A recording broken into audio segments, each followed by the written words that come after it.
இன்றைக்கி ஒரு காமன் கருத்து தான் சொல்கிறேன். இது என் மனசில் பட்டது தானே தவிர யாருக்குமே இது அட்வைஸோ இல்லைனா இதை நான் ஒருத்தரை ப்ளேம் பண்ணியோ சொல்லலை. ரீசெண்ட் டேஸில் கூட எங்காத்தில் ஃபங்க்ஷன்ஸ் நடந்தது. இப்போ இருக்கிற கலாச்சாரத்துலேயே என்னன்னா, ஆல்ரெடியே யாருமே யாருக்கிட்டையுமே பெருசாக பேசுறதில்ல. எல்லாருக்குமே ஃபோன் ஒன்று இருந்தால் போதும் தான் இருக்கா உலகமே. ஆனால் ஃபங்க்ஷனில் கூட எல்லாருமே அந்த ஃபோனை ஏன் இப்படி இப்படி இப்படி இப்படி இப்படி இப்படி எங்காத்தில் இருக்கிறவளை உதற்கொண்டே நான் சொல்கிறேன், இப்படின்னு பார்த்துட்டே தான் இருக்கும். அந்த ஃபோனில் ஒன்றுமே வரல. ஆக்சுவலி வாட்ஸ்அப்லேயுமே நமக்கு நிமிஷத்துக்கு 100 மெசேஜ் வரப்போகிறதில்ல, இன்ஸ்டாகிராம்லேயுமே நமக்கு நிமிஷத்துக்கு 100 மெசேஜ் வரப்போகிறதில்ல. அந்த ஃபோனை நம்ம நோண்டுறோம்.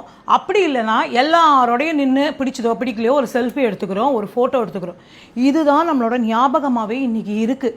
அன்றைக்கி ஒரு ஆல்பம் போட்டு 50 ரூபாய் 100 ரூபாய்க்கு ஆற்றுக்குள்ள ஒரு ஃப்ரேம் இருக்குல்ல, அந்த ஃப்ரேம் கொடுக்குற நினைவு கூட இன்றைக்கி நம்ம 10,000 ஃபோட்டோவில் நம்மளோட நினைவுகள் இல்லை. ஸோ ஒரு ஃபங்க்ஷன் போனால் நமக்கு பிடிச்சவாக்கிட்ட நம்ம நல்லா மனசு விட்டு பேசலாம். எனக்கு பிஸ்னஸ் இப்படி போயின்னு இருக்கு, நான் இந்த இடத்துல இப்படி இருக்கேன், இந்த மாதிரி எங்காத்துல அடுத்த ஃபங்க்ஷன் வரணும், இந்த மாதிரி கலகலன்னு பேசலாம். அதை விட்டுட்டு எல்லாரும் ஒன்று ஃபோன் நோண்டுறோம். அப்படி இல்லைன்னா அவாத்து பிரச்சனையை சொல்லி அந்த ஃபங்க்ஷன்லேயே வேற அழறோம். அதை பற்றி யோசிக்கிறது கூட இல்லை. என் பொண்ணுக்கு இன்னும் கல்யாணமே ஆகலை, எங்காத்துல இப்போ என் குழந்தைக்கு உடம்பு சரியில்லை, எனக்கு இது பண்ணலன்னு அந்த ஃபங்க்ஷனும் அவள் நல்லதுக்காக பண்ணுறான்.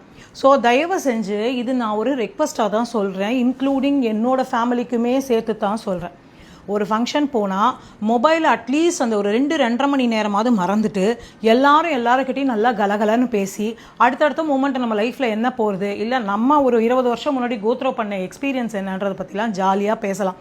ஏன்னா இன்றைக்கி 1 வயசுலேருந்து 75 வயசு வரைக்கும் மொத்த பேருக்குமே செல்லு தான் தேவையாக இருக்குது. இன்றைக்கி எங்கள் அம்மா ஆகட்டும், எங்கள் மாமியார் ஆகட்டும், எங்கள் மாமியார்லாம் கூட செல்ஃபோன் அடிமை ஆகிட்டா. இப்போ முன்னாடிலாம் வந்தால் எங்களுக்குலாம் நல்லா பேசுவா, இப்போல்லாம் ஒன்றுமே இல்லை, ஏதோ ஒரு வேலையை முடிச்சோம் உள்ளே போய் படுத்துன்னு செல்லு தான் நோன்றா. ஏன்னா எல்லாருக்குமே அந்த அடுத்த ஃபேமிலியில் என்ன நடக்குது, அந்த இன்ஸ்டாகிராமில் அவள் என்ன போஸ்ட் பண்ணுறா, இதில் தான் கவனம் இருக்குது.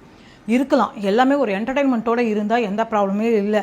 ஈவன் தோ இன்னும் கேட்டால் ராத்திரியில் ரொம்ப நேரம் செல்லு நோண்டுறதுனால தான் கண்ணு டயர்டாகி மறுநாள் காத்தால தூக்க கலக்கமாகவே இருக்குது மூஞ்சி. இது நானே எனக்கு சொன்னாலே சொல்லிக்கிறது தான். நானும் ஒவ்வொரு நாளும் திருந்தணும்னு பார்க்குறேன். அட்லீஸ்ட் இதை சொல்கிறதுனால தான் நானே திருந்தணும்னு நினைக்கிறேன். இது சத்தியமாக யாரையும் ப்ளேம் பண்ண சொல்லலை. ஒரு இடத்துக்கு போனால் அந்த இடத்தோட மொமெண்ட்டை நம்ம என்ஜாய் பண்ணலாம். எல்லா மெமரிஸும் ஃபோன் கிடையாது.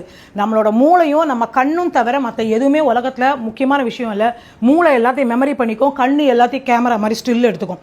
கண்ணை மூடினா நம்ம குழந்தைங்க கண்ணு முன்னாடி வர மாதிரி, கண்ணை மூடினா ஸ்ரீனிவாசர் வரணும், கண்ணை மூடினா பெருமாள் வரணும், கண்ணை மூடினா சிவன் வரணும். தேங்க்யூ.